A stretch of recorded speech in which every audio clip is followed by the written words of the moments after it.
Assalamualaikum warahmatullahi wabarakatuh. Waalaikumsalam warahmatullahi wabarakatuh. Apa kabar anak-anakku semua yang soleh dan soleha? Alhamdulillah. Alhamdulillah, hari ini baik semua. Allahu Akbar. Allahu Akbar. Baiklah, sebelum pelajaran kita mulai, kita bersama-sama berdoa dipimpin oleh ketua kelas yaitu Nahasbala. Silakan pimpin teman-temannya berdoa. Ya boleh Bu. A'udzu billahi minasyaitonir Bismillahirrahmanirrahim. Bismillahirrahmanirrahim. Rabbi Rabbi zidni ilma warzuqni fahma. Amin. Amin ya rabbal alamin. Terima kasih. Selanjutnya Ibu absen ya. Ya Bu. Mbak Nurleli, Mbak Syarwani, Mbak Ida Farna, Mbak Novitasari, Hadir Bu. Mbak Novianti, Hadir Bu. Mbak Juliana, Hadir Mbak Bu. Mas Hasbala, Hadir Bu. Mas Amsir, Hadir Bu. Mas Iksan. Alhamdulillah hadir semua hari ini ya. Baik, sebelum pelajaran mulai, coba Ibu minta kalian siapkan dulu bukunya, alat tulisnya di atas meja, terus buku paketnya buka halaman 62. Kita sama-sama akan belajar materi 8, yaitu mari ikhlas beramal. Sudah dibuka semua bukunya? Sudah Bu. Sudah. Sebelum pelajaran dimulai lagi, Ibu tanya minggu kemarin kita belajar tentang apa ya? Nah, minggu kemarin kita belajar tentang materi hidup sederhana. Ayo, sebelum anak-anak masuk ke pelajaran, kita nyanyi dulu biar anak-anak semangat semua ya.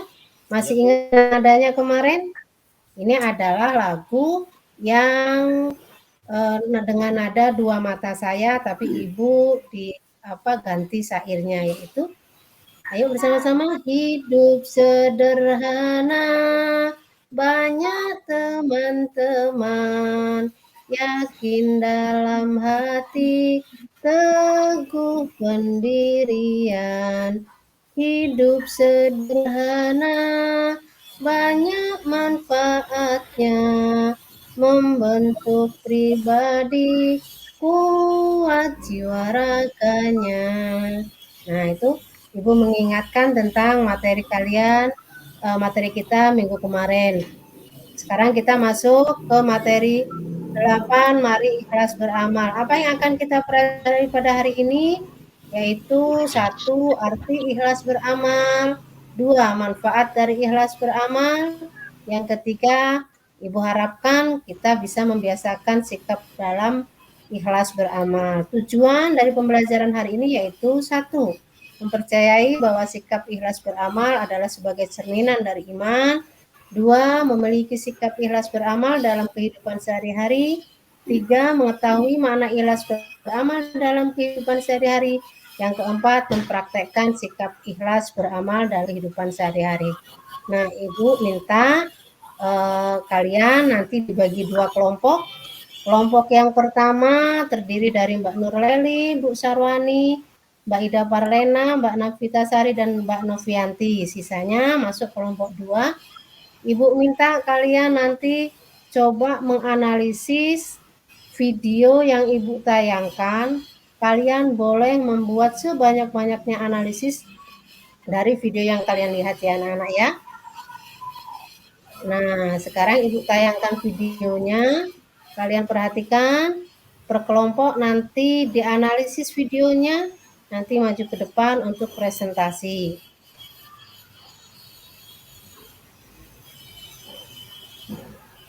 Bentar, Ibu tayangkan dulu videonya. Videonya berkaitan dengan materi kita pada hari ini, yaitu ikhlas beramal.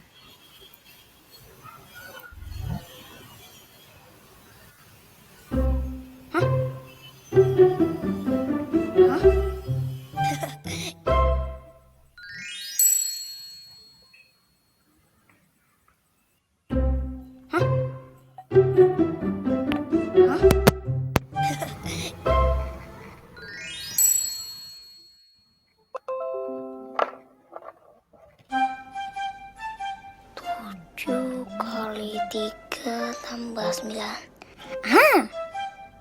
Ya.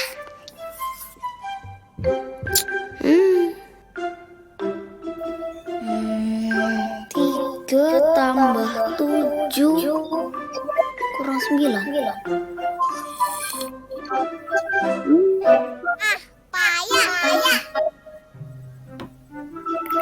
Apaan sih, Ra? Payah. Emang kamu tahu jawabannya? Maaf Nusa, ini temen Rara yang payah. Lagi bete ya? Kok menyung gitu? Ih, kesel. Rara kesel banget. Rara sebel sama temen Rara. Jangan jujur. Kesel sama siapa, Ra? Biasanya kan kamu yang ngeselin. Temen Rara minta tolong diajarin lipat kelinci. Dia dapat nilai bagus, tapi nggak bilang makasih sama Rara. Oh, gak bilang makasih. Iya.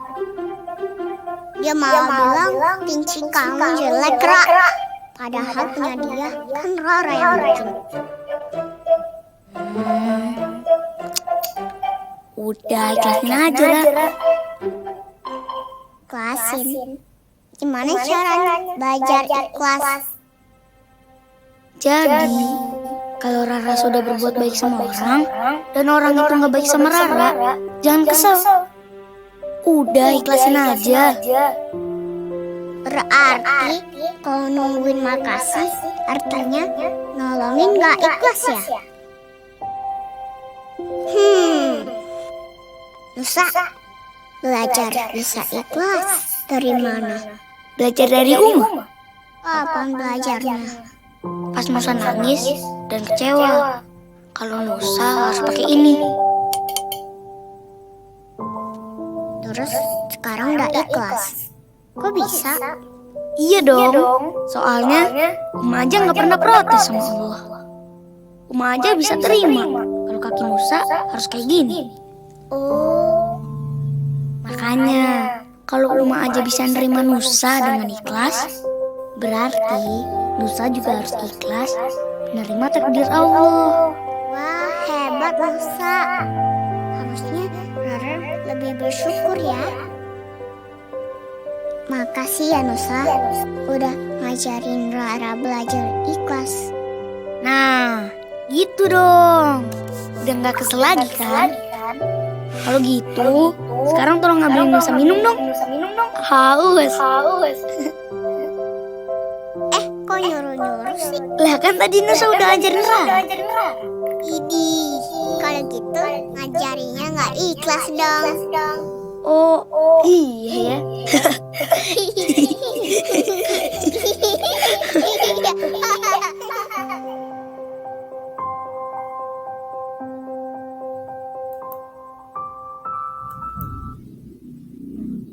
Nah, itu tadi videonya. Anak-anak suka lihat videonya? Suka, Bu. Baik. Seperti tadi Ibu katakan bahwa kalian sudah Ibu bagi menjadi 2 kelompok. Silahkan Ibu kasih waktu 5 menit untuk kalian buat catatan analisis dari video yang sudah kalian lihat tentang materi kita pada hari ini, yaitu belajar ikhlas beramal. Sudah siap anak-anak? Siap, Bu Guru. Silahkan kelompok 1 maju ke depan, 2 orang, Mbak Sarwani dengan Mbak Novianti maju ke depan, presentasikan hasil dari kelompoknya. Oke, tepuk tangan berikan kepada kelompok 1 yang sudah memperhatikan hasil dari analisisnya. Selanjutnya kelompok 2, silakan Ibu minta Mbak Juliana sama Mas Ihsan untuk mewakili presentasi dari kelompok 2 hasil dari melihat video yang sudah Ibu tayangkan tadi. Berikan A+ untuk kelompok 2 karena sudah dengan presentasi dengan sangat bagus. Selanjutnya, dari tadi Ibu berbicara tentang ikhlas beramal. Ada yang tahu ikhlas beramal itu apa tadi? Sudah kalian lihat videonya? Ada yang Ikhlas bisa tanpa jelaskan? pamrih. Ikhlas tanpa pamrih, pinter Mas Amsir. Ada lagi? Ikhlas itu maknanya bersih. Bersih dari kotoran. Ikhlas adalah perbuatan hati karena ikhlas itu ada di dalam hati. Misalnya, kalau dikatakan ikhlas bersedekah, artinya memberikan dengan hati yang bersih. Atau dengan kata lain seperti tadi yang dikatakan oleh Mas Amsir, bahwa ikhlas itu adalah kita tidak mengharapkan timbalan apapun dari orang lain yang kita beri bantuan, baik berupa bantuan berupa materi ataupun bantuan berupa non-materi. Keikhlasan adalah kunci untuk mendapatkan keridhaan Allah. Ridho artinya kerelaan. Ridho Allah berarti kerelaan Allah terhadap kita sebagai hambanya.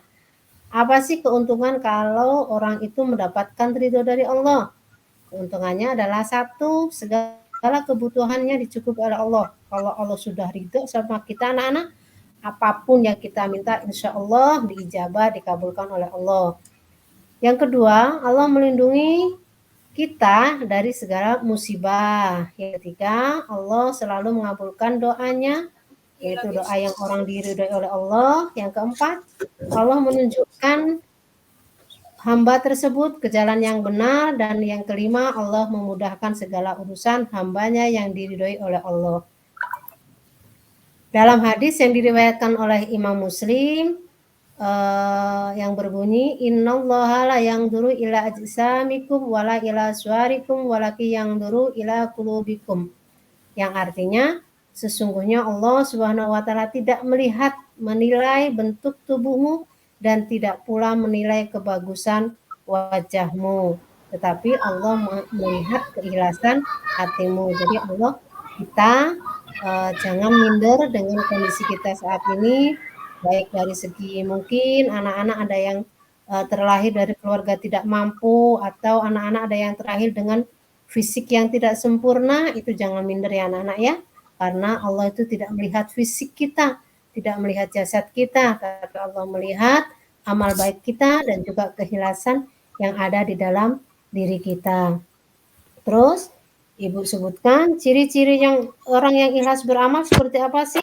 Ciri-cirinya diantaranya adalah 1, beramal dengan sungguh-sungguh tanpa mengharapkan pujian dari manusia.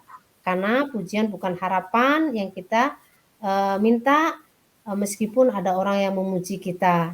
Yang kedua, beramal dengan tekun dan rajin semata-mata karena tindakan itu adalah perintah Allah. Kalau ada yang memuji tetapi bukan tujuannya untuk kita. Yang ketiga, tidak memamerkan dan menceritakan amal baik kita kepada orang lain ya. Kalau kita memamerkan itu berarti termasuk orang yang ria. Yang keempat, tidak pernah mengeluh dalam melaksanakan tugas. Sampai sini anak-anak paham? Paham ya? Selanjutnya, sebelum pelajaran kita tutup, Ibu kasih tugas kalian berupa lembaran LKPD, nanti silahkan diisi soal tersebut, dijawab soalnya. Bentar, ini masih membuka dulu ya.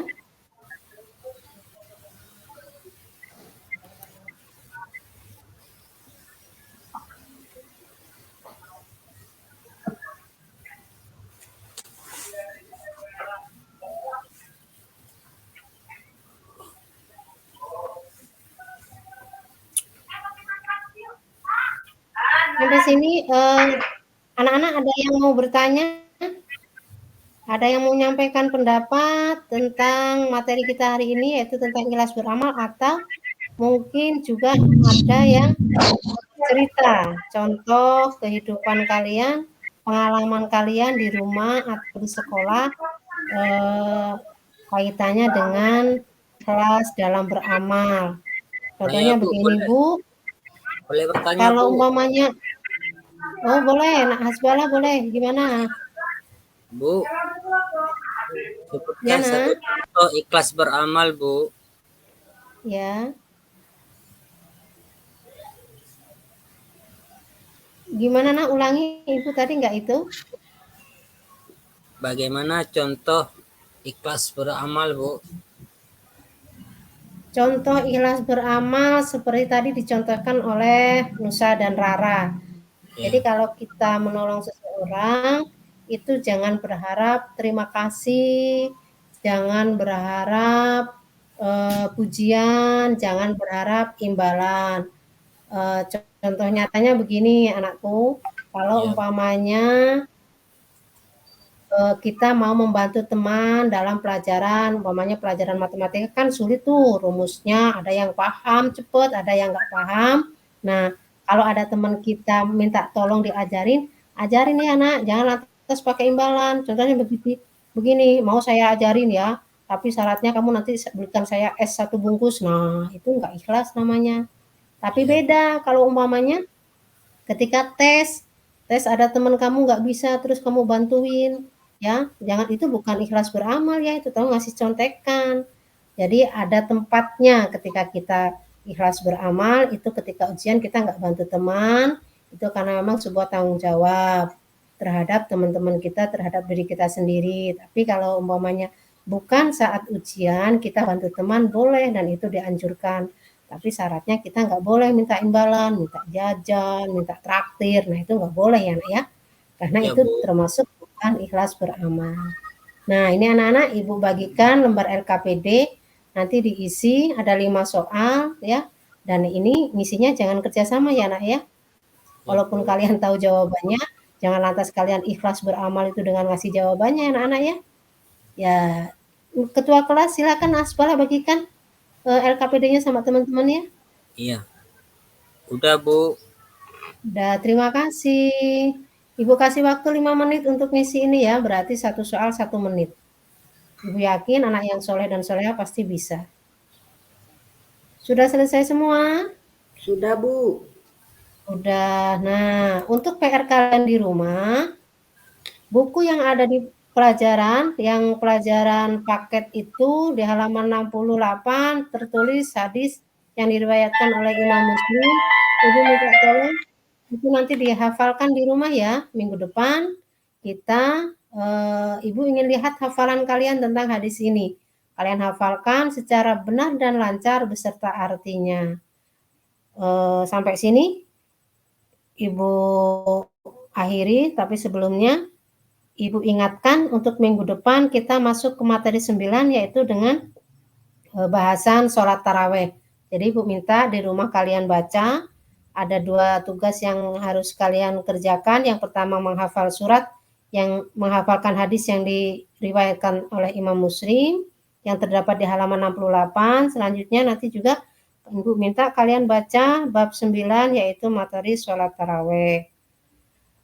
Oke, alhamdulillah pelajaran hari ini sudah selesai. Mari kita tutup bersama-sama dengan ucapan alhamdulillahirabbil alamin. Terus Ibu akhiri, ihdinas siratal mustaqim. Wassalamualaikum warahmatullahi wabarakatuh. Waalaikumsalam warahmatullahi wabarakatuh.